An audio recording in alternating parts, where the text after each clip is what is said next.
I'm sorry, I'll just get this. Okay, there we are.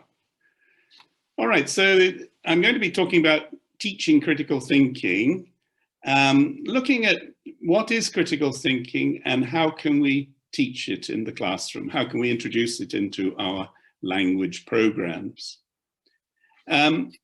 So I'm going to start off with, I'm not sure if this is going to work, but I thought I would start off with a little activity, a task actually. So a critical thinking task. And all I want you to do in the chat box, if we can work this, should I delete or open the following email? Okay, so I'll put up the email that I received a few months ago and decide whether I should delete it or open it.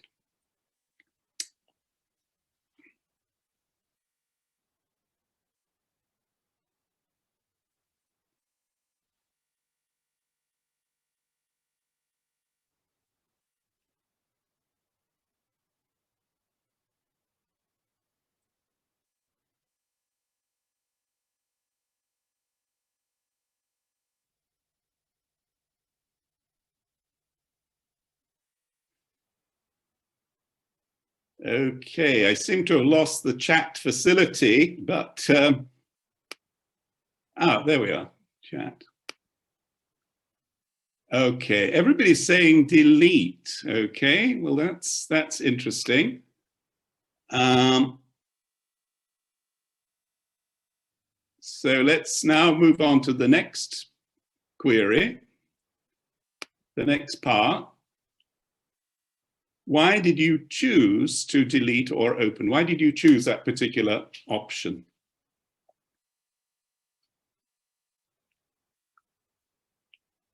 Because of language problems, says Fatima.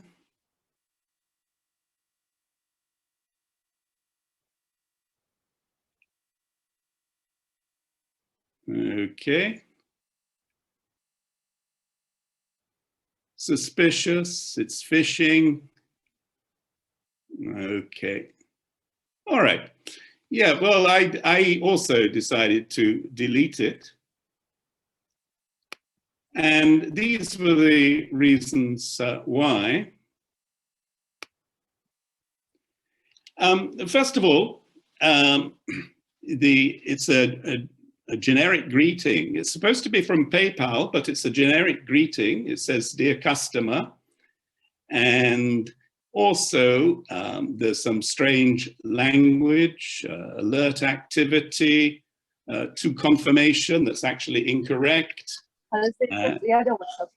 And you could also say that we don't need the before problem and resolution, or we do need the before problem and resolution center, and so on.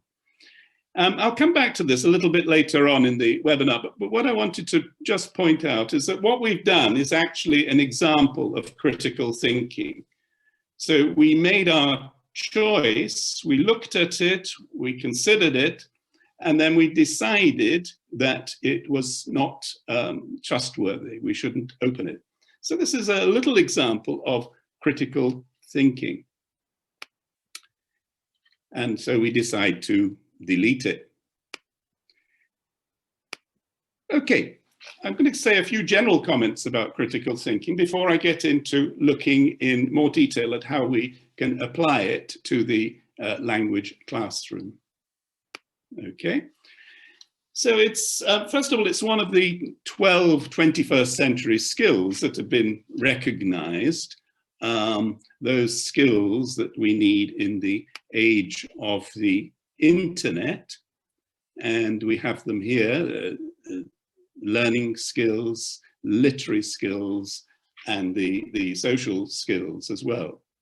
And critical thinking is there amongst the learning skills. Okay, some other points about critical thinking. It's a type of thinking. So it goes alongside everyday thinking, scientific thinking, creative thinking, abstract thinking, and so on. Everyday thinking is the kind of random thinking that we do during the day when thoughts drift into our heads rather like clouds, and it's involuntary. So all sorts of things may drift in, like what am I going to have for dinner? Did I remember to lock my door? And so on and so forth. Well, critical thinking is very much non-random. We consciously decide to think about a particular problem. So in that sense, it is voluntary. It's also reflective, meaning that we think deeply over a period of time. And it is also reasonable, meaning that it's based on reason. We use reason to decide what to believe and what to do. Another thing about critical thinking, it is that it's rarely taught explicitly, and yet it is an integral part of academic life. So everything that a student does at a university or a college involves critical thinking, whether it's writing a particular kind of essay or reading a text, trying to get information from a text, analyzing data, taking part in a discussion or a presentation, and so on. Another thing we can say is that critical thinking encourages examination of our cognitive biases. Now, these are a lot of what we can call unconscious biases that we have. A lot have been identified. So, for example, confirmatory bias, where we look for information, just information that supports our point of view. Conformity bias. We all like to be part of a group. We like to get on with our colleagues and our friends. So there's a tendency to conform with those people to be part of that group. So that is another type of bias. Hindsight bias, I think we're all guilty of that. When we look back at events and say, oh, I knew that was going to happen. So we can call that hindsight bias. And availability bias, where we just get the information which is easily available. And this we see everywhere, particularly in the media, of course, we see this. And this has been nicely summarized by James Clear in a very simple way, but what actually happens in the world and what is covered in the news. And I think you can all think of lots of examples of this. And this is for a number of reasons, very much that it's easier to get information from certain parts of the world than from other parts of the world. And we don't hear much, for example, about the Congo, or we don't hear much about the Philippines, or we don't hear much about Argentina. We have to focus on particular parts of the world. So that is called the availability bias. Another important thing about critical thinking is that it's a relentless search for facts, data, and evidence. So we always are looking for this when we are considering a proposal or a point of view or a course of action or whatever. We're looking for facts, we're looking for data, we're looking for evidence. And it also encourages skepticism and doubt.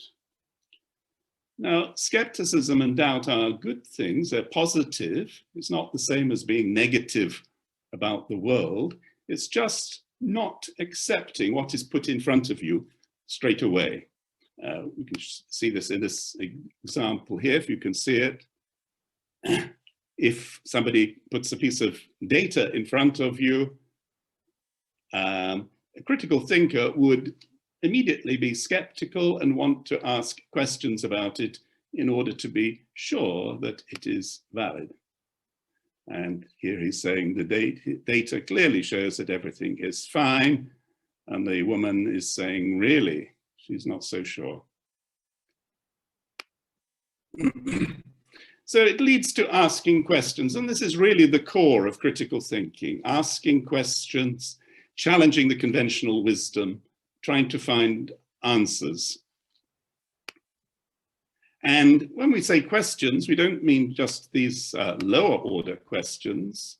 If you're familiar with Bloom's taxonomy, so not the simple factual questions that come at the bottom of this taxonomy, but the more advanced questions, questions that are probing, searching, perceptive, creative, imaginative questions. So in summary, critical thinking is really about adopting a mindset, a way of looking at the world, a way of looking at information, a skeptical way of looking at things, but skeptical in a positive sense. I like to use this image of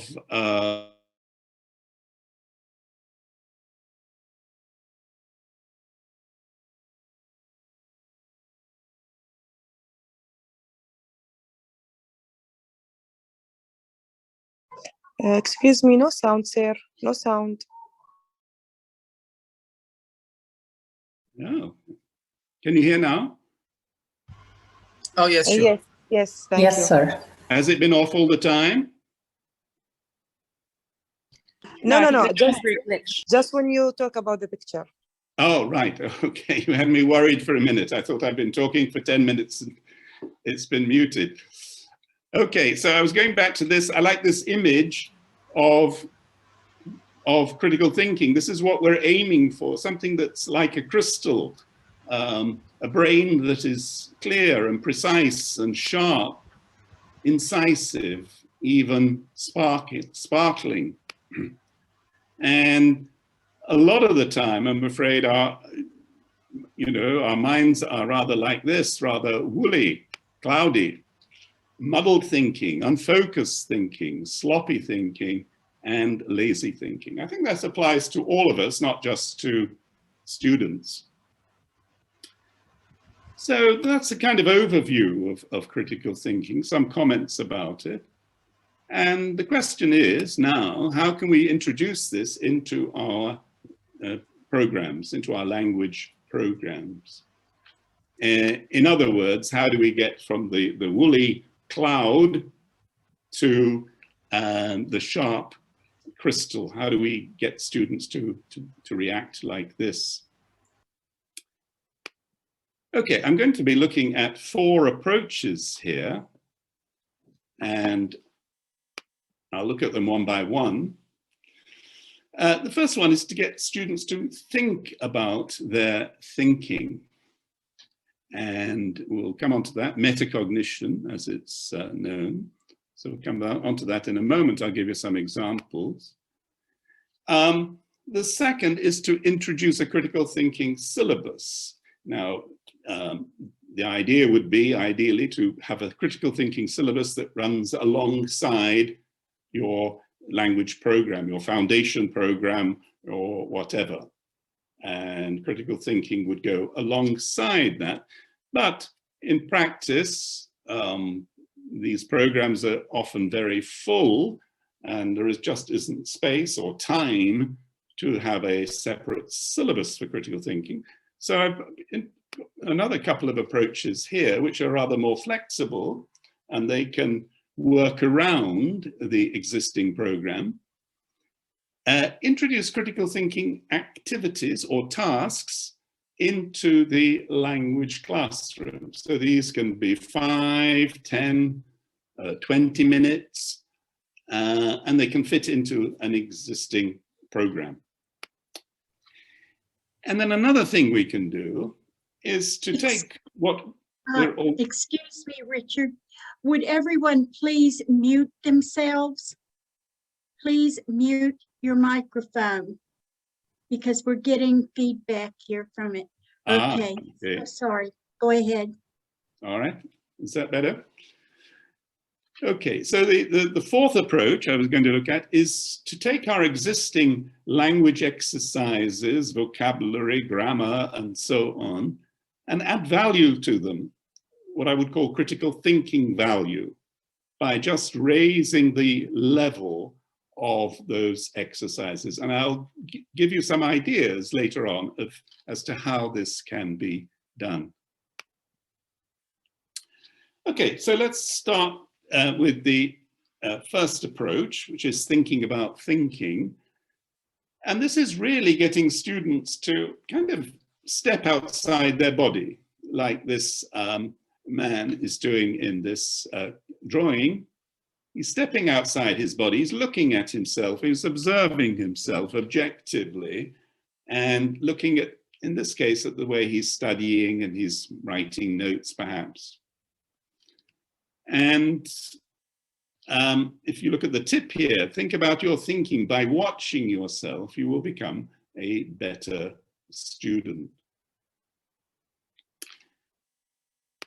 So, what topics can we use for self-reflection, for thinking about thinking?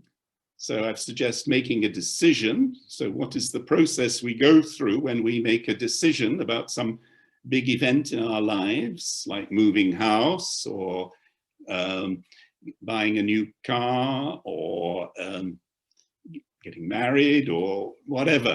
How do we make these decisions? Some others, finding solutions to a problem. How do we do that? How do we complete a task? If we're given a task to do, how do we complete it? What steps do we go through, or do we just rush at it without any preparation? Preparing for an exam, do we have a particular way of organizing our revision for an exam? Learning a new skill, so if you want to learn how to drive or to learn a new language or a new computer skill, how do you do this? What process do you go through? And then coming back to these biases, overcoming personal biases, so getting students to reflect on what personal biases they may have. So how do we actually teach this in the classroom? What do we do? And I've come up with a worksheet here, which I think it's a task really, but it's really, I think it works best if it's done in a small group or in pairs. So think about a big decision you had to make recently, a new job, a new home, ending a friendship or a relationship, etc. And here, what issue did you need to decide about? What steps did you go through before you made your decision? If you went through any steps, or did you just go with a gut feeling? And how could you improve your decision-making process? So this is something I think that works, as I said, in pairs or in small groups. And we can use a worksheet. It's not really a worksheet, it's just a guideline for what I would call a structured discussion. And we can use something similar for the other topics that I mentioned. Here's one about conformity bias. Think about an important issue that you and most of your friends or colleagues agree on. And then there are a few examples there. And again, a worksheet just to help the discussion, to organize the discussion. So what's the issue? Think of 3 opposing arguments to your view on this issue. To what extent have your friends, colleagues influenced your views on this topic? Are you affected by conformity bias? So what we're doing there, we're not trying to get them to change their views, we're trying to get them to look at a broader picture, to look at opposing views as well.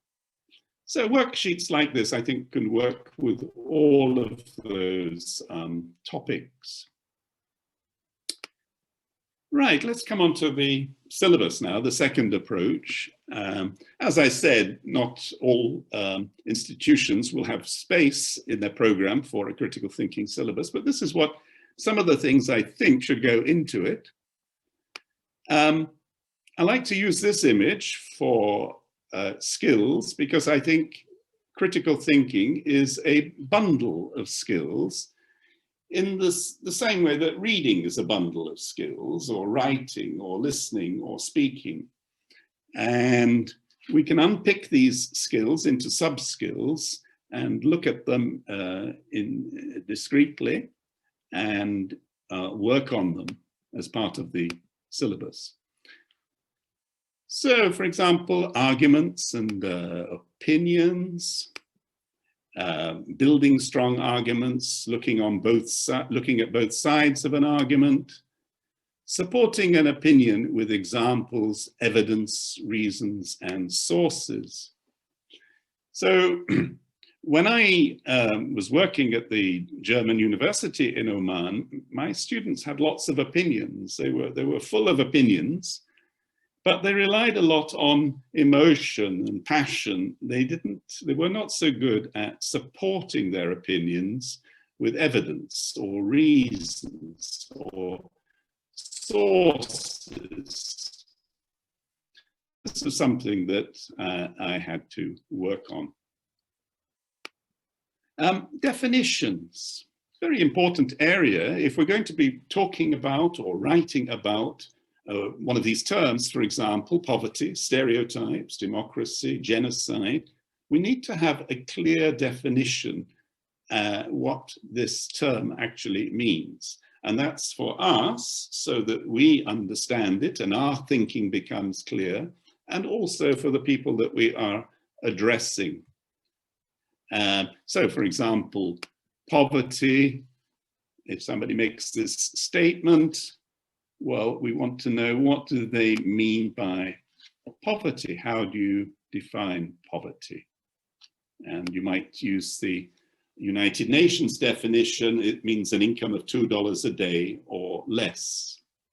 So that's an example of how we need to define any terms that we're going to be using in our speaking or in our writing, for that matter. Right, so coming on to data. So commenting on data, asking questions about data, linking cause and effect, and avoiding false correlations. So we know that just because two things happen at the same time, it doesn't mean to say that there's a causal relationship between the two. So that's something that we need to work on.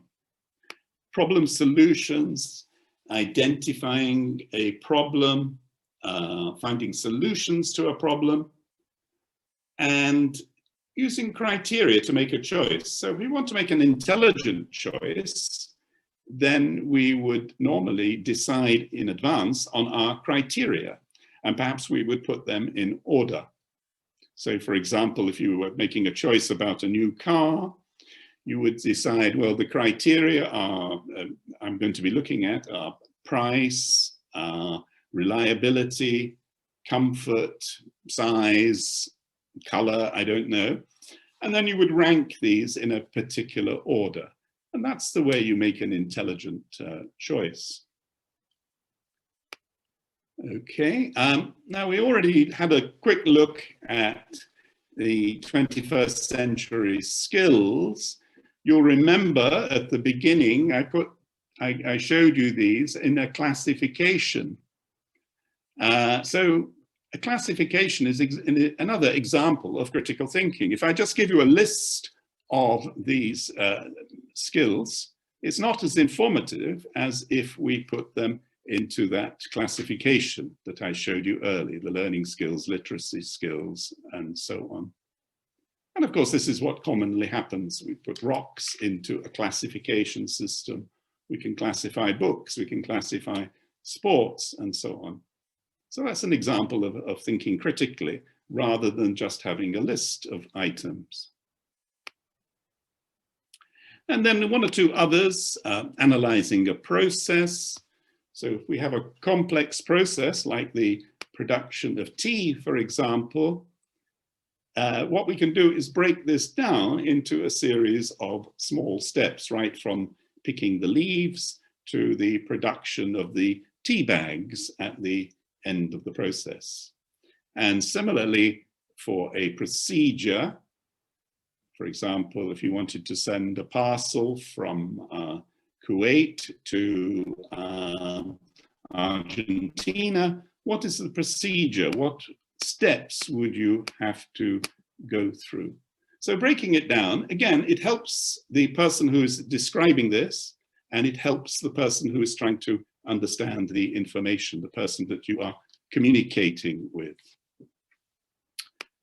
And distinguishing fact and opinion, we can use text for a number of different things, but one of the most important might be distinguishing fact and opinion in a text. And thinking about thinking, we've already mentioned. So there we are. That's an attempt to break down these skills into sub-skills, so the critical thinking skills into sub-skills, which can then form the basis of your syllabus. I just want to show you what I did in one of my books in Framework. There I put in a critical thinking syllabus, or a component, I should say. So that went alongside the writing and the language components and included skills in every unit. Okay, right, let's move on to the third approach, which was use tasks and activities for the classroom. As I said, these are very flexible, so you can just fit these in wherever it suits you. And I'm going to show you a list of these tasks or activities. They're probably very familiar to you. And on the right-hand side, I've listed what skills they are practicing. So you've got puzzle, jumbled text, brainstorming, brainstorming, of course, creative thinking, role play, class debates, building strong arguments. A very good way of building an argument is to divide the class into two teams, give them a topic, and one side builds arguments in favor of that topic, and the other builds arguments against that topic. And in that way, they will have a successful debate, we would hope. And self-reflection tasks, we've already mentioned those as well. Here are some more quizzes. The ones in blue, I'm going to look at in a little bit more detail at the moment. So those are the skills for these particular ones. So quizzes is a way of checking facts, that students really know facts about the world and they're not just relying on lazy thinking. Scam emails, advertisements, misleading data, and scientific experiments. I'll look at in a little bit more detail now because I particularly like these activities. So let's move on to scam emails. We already had a look at this one and we decided that we would delete it, and delete it for a number of reasons. One, that it was a generic greeting to customer. It wasn't to me in particular. And then there was a lot of strange language in it and some language mistakes. And you would start to think, well, PayPal wouldn't really send out emails that have mistakes in them. And just to show you, here's an example of a PayPal email that they sent to me. They've included my name here. And you can see it looks professional. This is the second part of it. And if you check it for language, there are no mistakes in it. There are no language mistakes. So that's what a real email looks like. But what I like about scam emails is the fact that we are making use of something which is very annoying, and we're kind of turning the tables on the people who are perpetrating this. So we're turning it to our advantage, because these are wonderful ways of teaching critical thinking in the classroom. And here's another one. This one is supposed to be from a fund manager, and I checked the company name and the address, and it's a genuine company. So at the beginning you might think, oh, maybe this is something serious. But then look at the email. He's used his private email. Again, a generic greeting, hello, and some strange language during the eastern city of Benghazi insurgency. And if you've got a sharp eye, you will see there's a mistake in the number, the punctuation.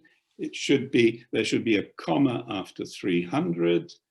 And so you would think, well, a fund manager wouldn't make mistakes with numbers, and some other strange language. And of course, once you read the text, you realize it's too good to be true. He wants to give me all of this money. He doesn't know who I am, but he wants to give me this money. And of course, we know that if something appears too good to be true, then usually it is too good to be true. Okay, so there are many, many examples of scam emails like that, and it's a very rich source for critical thinking. And how we could do it, we could exploit it by using a worksheet, which I'll come on to in a moment. Another rich source for critical thinking are advertisements.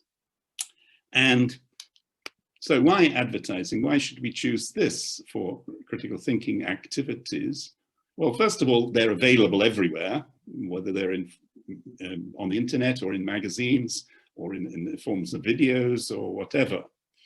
But the main reason for using them is that I like to think that the values of advertising are the opposite of what we are trying to teach in what I can call the academic world.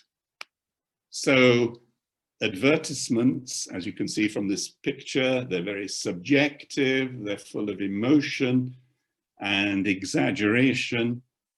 They make misleading claims. They don't rely on evidence, and they are not, often they're not very truthful. So this is the opposite of what we're trying to do. We want our students to be objective. We don't want them to use emotion or exaggeration in their writing or their discussion. And of course, it's important to have evidence and to be honest and so on. So we can find a lot of advertisements. We can have a lot of them, actually. Just have a look at these. The old in most countries now, but they often feature doctors or drawings of doctors.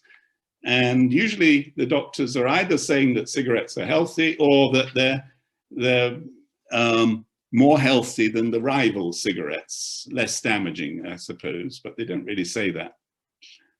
And then just to be topical, if you look in the bottom left, there's an anti-coronavirus mattress. If you buy this mattress and you sleep on it, you won't get coronavirus. So this is news for everybody. So again, they prompt lots and lots of questions, don't they? And this is really coming back to what critical thinking is all about, asking questions, being skeptical. And here we see sales posters. There are many of those. Up to, you have to be a bit suspicious. You notice 50%, but then you see up to 50%. That means it might be 10% or 20% or whatever. And then deals, fed, this is a cheap airline. In those, remember the days when we could travel by plane? There were a lot of cheap air flights being advertised. Again, but this one says from $39. So by the time they've added on extras and so on, it'll be a lot more than $39, you can be sure. And here's another one. This actually brings up kind of ethical questions. What the advertisement is saying here is that because a big pen will write on any surface, it's very good for students who can write answers on their hands. Now, of course, it's a joke, but I think as teachers, we don't really want to give our students any encouragement or ideas about cheating in exams. So it does raise a few ethical questions. And there are others as well. So let's come back to this one. And what I'd like to do is for you just to think for a moment, what questions would you ask the people who are trying to sell this particular cream? What questions, what critical questions would you ask them?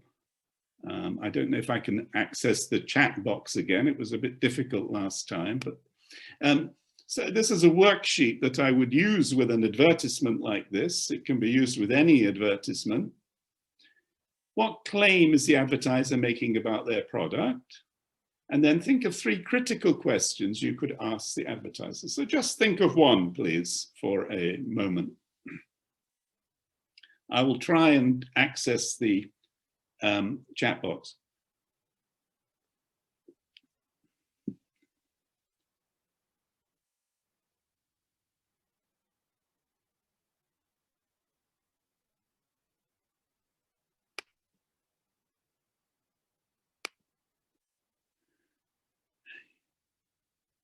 Ah, that's a good question. Is the treatment approved by the FDA? Does it last forever? How many minutes exactly? What medical evidence? Did you use it? I think they mean not me, but I think they mean the person putting the advertisement up. How is it possible? Have you experienced it yourself? And so on. Okay, well, I think that's an interesting activity with the students. I'll just close that. And there's what I would suggest. There's always a claim. Every advertisement makes a claim. So in this case, the cream will improve the appearance of your skin, all right? So where's the evidence? Do these photos really show the same person? Looks a bit extreme. How long do you need to apply the cream? What test did you carry out? And so on. Okay, so as I say, that worksheet, so a kind of generic worksheet that can be used with any advertisement, or you can make one specific for a particular advertisement. Right, let's go on to another area, another rich area, misleading data. And we're living in an age of data. Unfortunately, with coronavirus, one of the very few good things to come out of it is that we get lots and lots of examples of data shown in different forms, in graphs and charts and so on. But we need to teach students to be aware of the ways in which data can be misleading. So, for example, it might be inaccurate or it might be incomplete. The wrong graphical representation might be used. So, example, for a graph instead of a bar chart, or a pie chart instead of a graph. This happens quite frequently. Very often, the data is not comparing like with like. It's apples and pears. It's not like with like. I'll give you an example in a moment. The y-axis is not starting as 0, which tends to exaggerate any differences. Again, I'll give you an example of that. Cherry picking, when you just select the data that suits your particular argument and you ignore data which is contrary to your argument. We can call this confirmational bias, as we looked at earlier. And then it's lacking in context or perspective. Again, we could call that availability bias. We're just focusing on one small area. We're losing the big picture. Again, I'll give you an example of that. So not comparing like with like. Again, I apologize for using data about COVID. We're all fed up with the topic, but it does supply us with a lot of data. So if we look here, this is old data, by the way, from last year. This shows the total number of cases by country. So there's the United States, and it seems to be doing rather badly. It's right at the top of the list. And if we look further down, Austria, for example, seems to be doing quite well. But we could argue, well, wait a minute, we're not comparing like with like. The United States has got a much bigger population than Austria, so we can't really compare them in this way with crude numbers. So obviously the better way is to use the cases per million, and that takes into account. Now we're comparing like with like, more or less. And what do we find now? Well, we find that the United States is actually doing rather better than we thought. And in fact, Austria is doing worse. It's up there just above the United States. So that's an example of not comparing like with like. Oh, this is just to show you what I mean by the wider context. Here's a little section from a famous painting. We look at it, it looks a little bit odd. Why are these people dancing in the middle of the street? But we need to look at the wider context. The wider context is that they've just come out of the factory at the end of the day, and so they're kind of celebrating. This is a famous painting by Lowry, if you're familiar with him. So let's have a look at this in terms of graphs. So if I show you this bit of a graph from COVID deaths in the UK, September to November last year, we can make a few conclusions. You can say, well, it seems to be rising rapidly in that period. But it's perhaps more useful if we put it into a wider context. That's there you can see the September to November section, and it was rising rapidly then, but it went on to rise a lot more by January. So it reached a kind of peak in January. But again, this doesn't give us the proper context, so we need to look at this. And this is the whole picture from March of last year until today. And there we see that was our little section. So taken out of context, it's not very meaningful. And it reaches a peak, and then thankfully it's come right down in the current month. Okay, the y-axis, sorry for the quality of this picture, I couldn't get a better one. This is a comment by a newspaper called The Times about its sales, daily sales in the UK, compared to one of its rivals, the Telegraph. And there you've got a little bar chart right there. And if you look at that, you think, wow, there's a big gap between the Times and the Telegraph. The Times leaves the rest behind. But then we notice, wait a minute, we notice the y-axis. It doesn't begin at 0, it begins at 420,000 copies a day. So actually the difference is rather slight. It's probably less than 10%, something like that. So that's an example of distorting using the y-axis, not starting from 0 on the y-axis.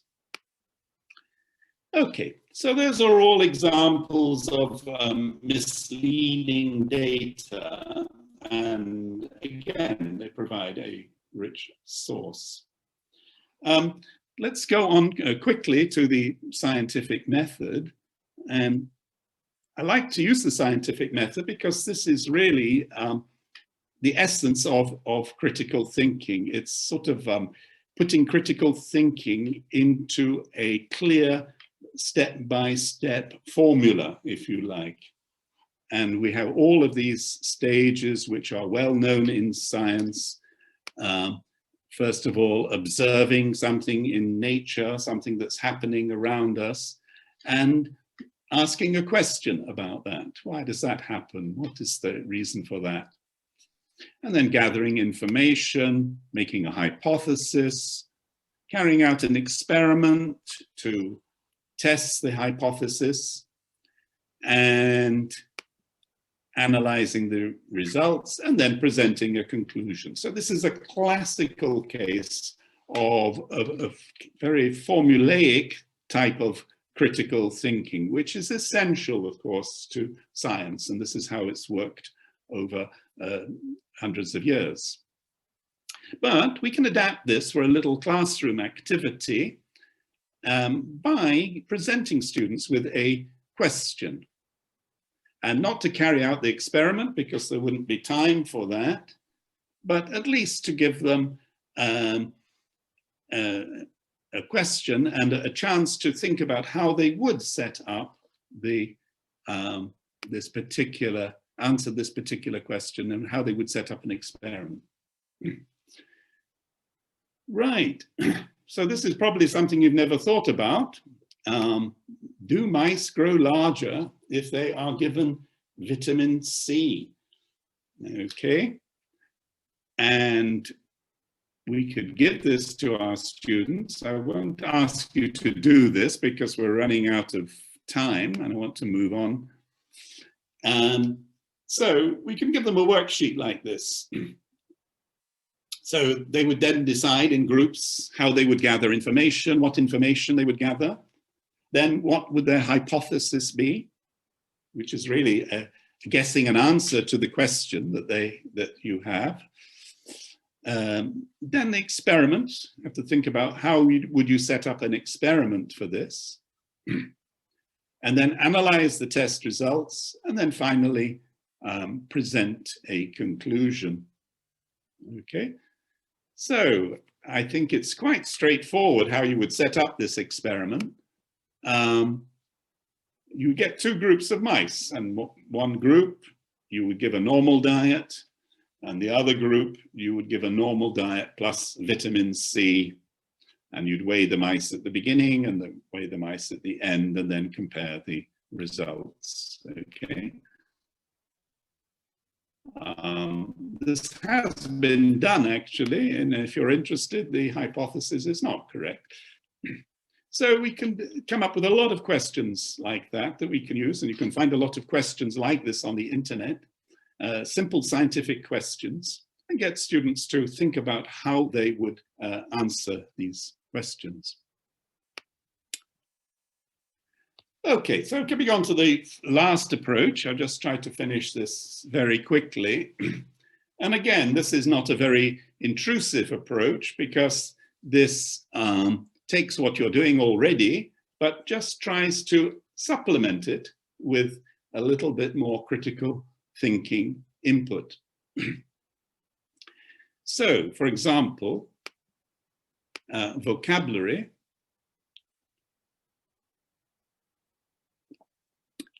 I think these are some of the common ways that we teach vocabulary, pictures to show a picture of the item you want to test, realia, matching words with pictures, words with definitions. There's a lot of that goes on, filling in gaps with missing words, synonyms, antonyms, translation, and so on.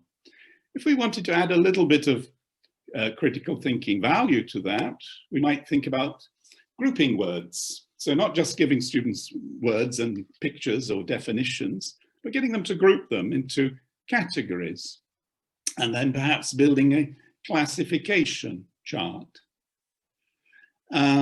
Grading items. So, for example, taking words like big, huge, enormous, and putting them into a scale.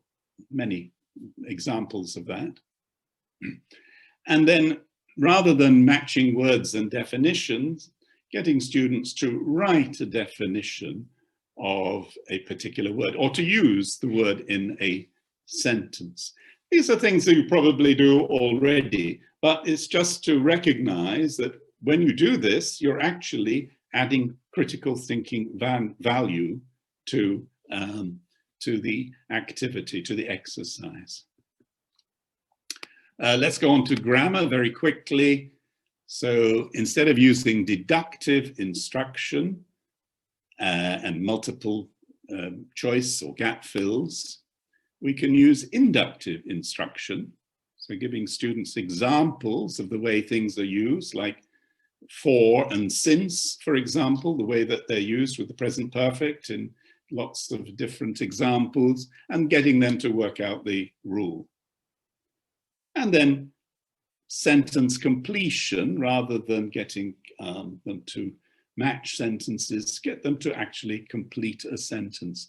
So again, things you probably do, but it's just to be aware that this is actually adding critical thinking value to what you are doing. Reading, well, if we have a reading text, of course, we have factual questions, gap fills, matching, maybe information transfer. But again, to make it, to add value to it, we can add higher order questions. Questions like why, what was the reason for, what will happen, imagine, and so on. And then another thing we can do with the text is to analyze it for, as I mentioned earlier, facts and opinions, underlying assumptions, faulty reasoning, false claims, and the logical structure of that piece of text. So all of those, again, they're probably things you do, but this is an example of, or these are examples of adding critical thinking value. Finally, writing, and I'll give you a quotation here. The best way to teach people critical thinking is to teach them to write. And I came across this quotation from Jordan Peterson, who's not a linguist, he's a psychologist, of course, but I thought, well, I wonder, he's actually right. I think this is very perceptive. And why is writing such a good way to teach critical thinking? And I'm dividing writing into what I would call general writing, short stories, diaries, personal writing, and so on. And then the writing that we use for study or for employment. And I've always thought that this is really why we're in English language teaching, in second language teaching, we're teaching writing for these purposes, for study and for employment. So we're teaching them to write essays or reports, descriptions of data, writing projects, writing emails, and so on and so forth. The kind of writing that they would need in a study environment or a work environment after they finish school or university. So why is writing so good for critical thinking? Well, it involves all of these things we've been talking about. It involves reflection. So in the writing process, of course, We need reflection, deep thinking over time, research, collecting and assessing data, which data is useful, which data comes from a good source. Oh, sorry. Organization of our thoughts, organization of a text. What is the best way to structure our text in order to put across our point of view of what we want to say? It encourages a careful use of language. As I was saying earlier, we have to be very precise about the terms that we are using. And it also involves rewriting, which means you're criticizing yourself. You're trying to be objective about what you have written. So again, it's something we're trying to teach in critical thinking, to be objective about your own work and listening to feedback as well. So all of these. And another reason I like writing as a way of teaching critical thinking is because when you produce a piece of writing, it's there for everybody to see. And I call it like it's a printout of the brain. You've got all your thoughts are laid out on the piece of paper and to analyze and to comment on. So I'll just leave with that point there and move on to a conclusion. So teaching critical thinking is about developing a critical thinking mindset, and a mindset that's a way of looking at the world. It can and it should be taught explicitly, I believe, because it's not picked up along the way like everybody used to assume. It's something that needs to be taught explicitly. And I've suggested these 4 different ways of doing this. So encouraging thinking about thinking, interests in your crowded curriculum, introducing classroom activities or tasks, and adding value to language exercises with critical thinking input. I'll just finish with just mentioning the books where I get a lot of my ideas are presented. Framework, academic writing and critical thinking, and the lower level is Framework First. That's a pre-intermediate level. And this is my website if you want to get in touch with me. And yes, canfordpublishing.com. I've also got some videos on YouTube you might want to have a look at. And so thank you very much for your attention. And I look forward to any questions you may have, or comments. Don't have to be questions. Okay, if you would please write your question. I'll hand back to Anne. Okay, please write in the chat box.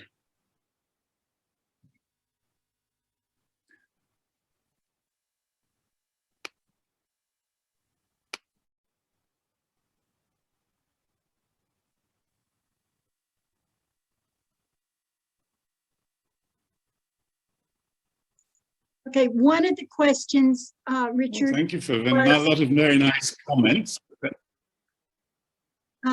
One of the questions was, will you make your PowerPoint slides available for members or not? Yes, I can do that. Okay, if you would send them to me, I can do that. Yeah. will get them to our to who will put it up. Okay. Yes, indeed, yeah. Or they can write to me directly, send an email to me directly, and then I can send them the PowerPoint, but I'll also send it to you. Okay, would you post your address for them to be able to write to you directly? You would Yes, post it's on the screen here. Oh, okay, sorry. Yeah, there it is. Yeah, it's on the screen there. I'm just trying to, I don't know, this box is in the way. Oh, I can move it across. That's good. Okay. Okay, so yeah, so if people want to send me an email to rharry144@gmail.com, then I can reply and send the, or they can contact you, Anne. It might be whatever's easier. Okay, well, we Do you want me to pick out the questions, Anne, or you're going to pick Yes, out? would you please?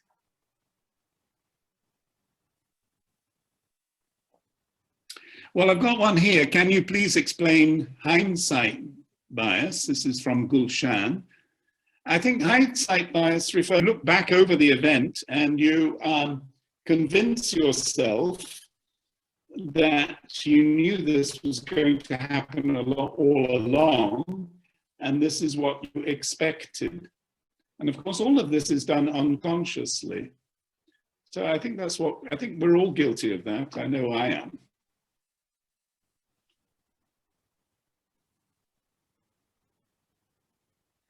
Well, this is a good question. Oh, it's disappeared. This is from Nora. How can you encourage learners to explore their own personal bias without them getting defensive? Yeah, this is a good question. I think you have to explain to them that we all have personal biases. And it's useful to explore these. It's not something about them in particular. And Worksheet is a good way of opening this up in a discussion. So I don't really think they would get defensive if you explain it like that. But it's something that we're all guilty of, having these biases that are unconscious, and in a discussion with 2 or 3 people, it's a way of exploring these biases. And it's not just our personal biases, it's also the bias that we see around us as well in the information we're given. For example, we've got to be aware of that and be able to spot it.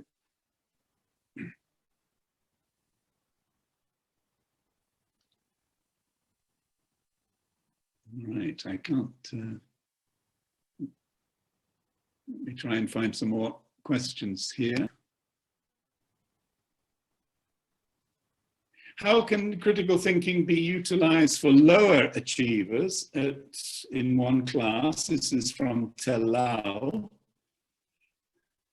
Well, I think it can. I think I think a lot of the activities that I showed the advertisements, for example, adding value to the language exercises. I think all of these can be used with learners at lower levels or lower abilities, lower achievers, as you put it. Let's see.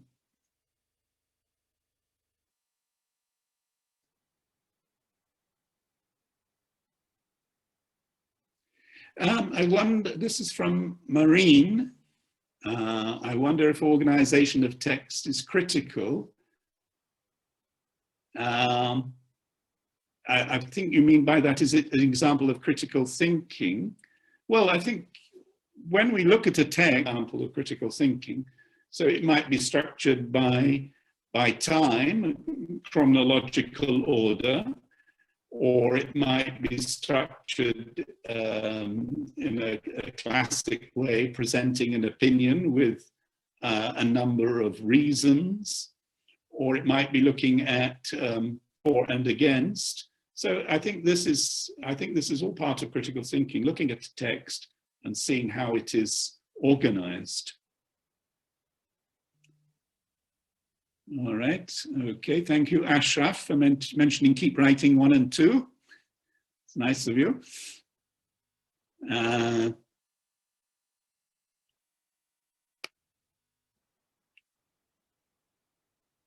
I'm trying to find some more questions here.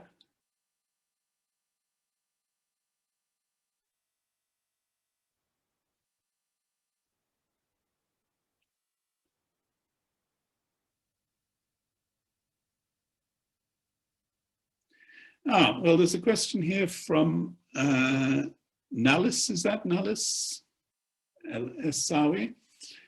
I would like to have more details about what are the questions that we might ask the students to develop their scientific critical thinking skills. I just think of the example I gave you of getting students to think about this particular sequence, you know, the observe, ask a question, do some research. بل أعني الجولات القادمة كلها، أعني الحرب كلها، والمسافة بين باب بيتك وباب العمود وبين التراب. Excuse me. Mute your microphones. Okay. Sorry, Richard. That's all right. Yeah. Yes. So, there are a lot of different types of question. Scientific question. I'm trying to think of some examples. I did have a lot of examples written out, but I didn't include that sheet. But questions like the one about the mice, for example, about plants, do very simple things about plants. Will plants grow better if they are given fertilizer, for example? And so, again, you can have an experiment in the classroom even with plants. And 2 sets of plants, some without fertilizer, just ordinary soil and water, and another set of plants with fertilizer. And then you wait a few weeks and then you measure the growth, or you look at the number of flowers or whatever. It doesn't really matter as long as you're getting students into that process.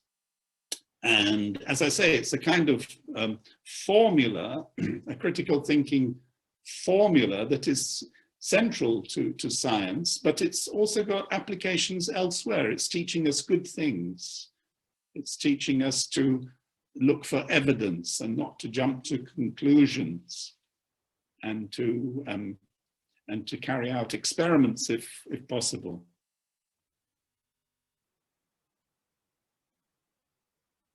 Okay, there's somebody from Azerbaijan there.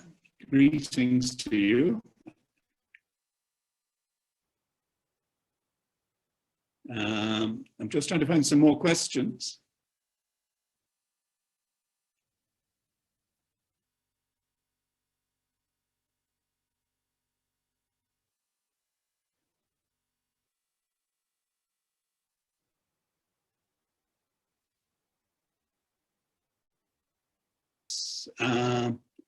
This is Tennessee Hajar.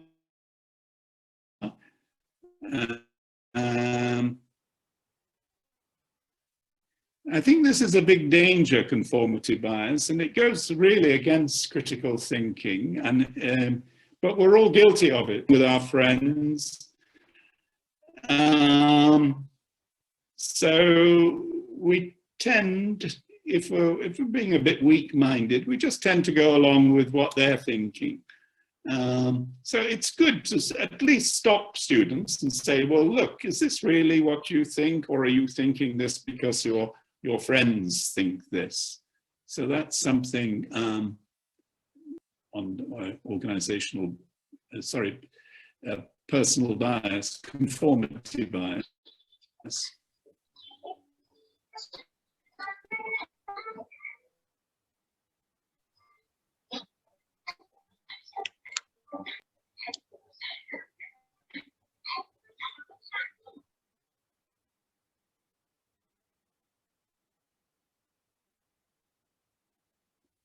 Okay, I think we seem to have run out of questions here, unless I've missed one or two.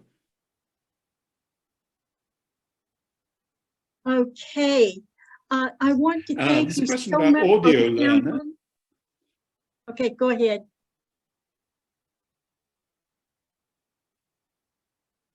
There was a question about audio learners that I wasn't quite sure what the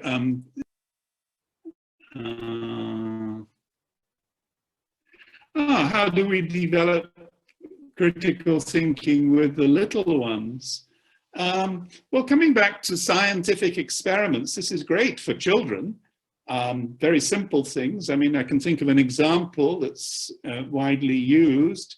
Like you get a number of objects and a bucket of water, and you ask the children to speculate on whether these objects will sink or whether they will float when you put them in the water. So there could be a leaf, there could be a piece of wood, there could be a stone. So even at this very low level, you can work on critical thinking. So the question is, will it sink or will it float? And that's something that you can work at. Yes, even students 3 to 5, I guess, I haven't taught that level, but I guess that it would work with them. Something very, so that is an example of critical thinking for children.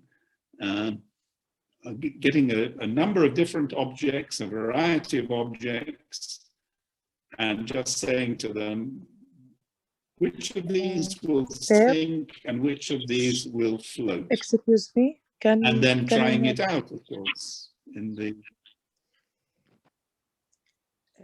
thank you, sir, for Sorry? answering. Can I speak, Odi? Thank you for answering my question, but actually I ask about the little ones in the writing stage, because actually with this level, they request us to just support them in the listening, speaking more skills. But in the writing, because this age, like, they don't want us to emphasize the students to let them hold the pencils all the time. They want them more practical things to do.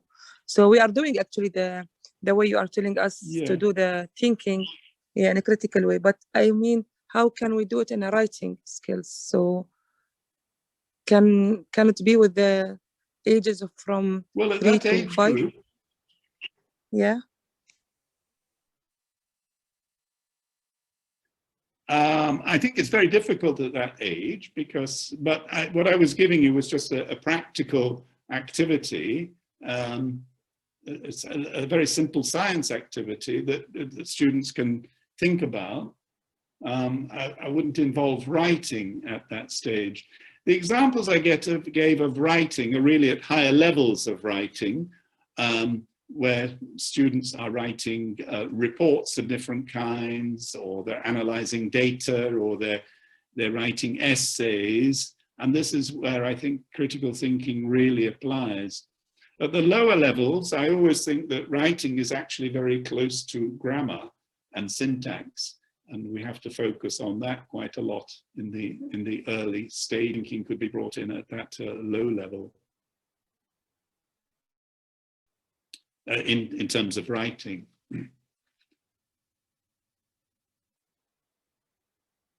Well, I've got some nice comments here. I'm pleased everybody seemed to have enjoyed and found something useful in what I've said. So I'm happy about that. Okay, thank you so much, Richard, for sharing. Later this week, people will receive certificates of attendance. Also, we will be uploading the video of this meeting, and it will be later this week, as well as putting up any of the PowerPoint slides. Again, thank you so much, Richard. I've been teaching since the beginning of time almost, and I discovered so many different things from your presentation of what I could be doing. Thank you so much. I really appreciate it. Okay, well, thank you, and thank you to everybody. And I'm sorry if I didn't answer all of your questions, but it's been great being able to share these ideas with you, and I hope you find them useful. And I look forward to talking again sometime in the future, maybe. Well, maybe face to face. I hope so. If we can ever, if we can ever come out of lockdown, that would be great.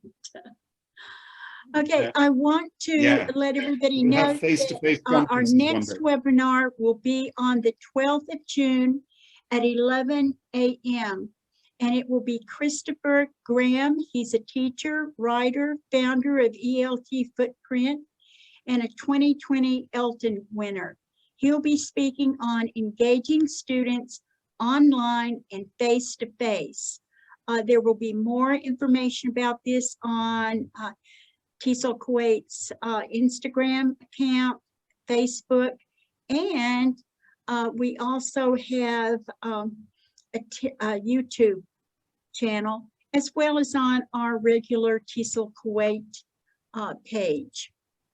Again, thank you so much to everyone who has joined us today, and especially to Richard for a wonderful presentation. Thank you very much, Anne. Thank you. It's been a pleasure. Okay. Thank you all. I hope that you have a very good day. Okay, bye-bye. Thank you. Okay. Masalam. Masalam. Masalama.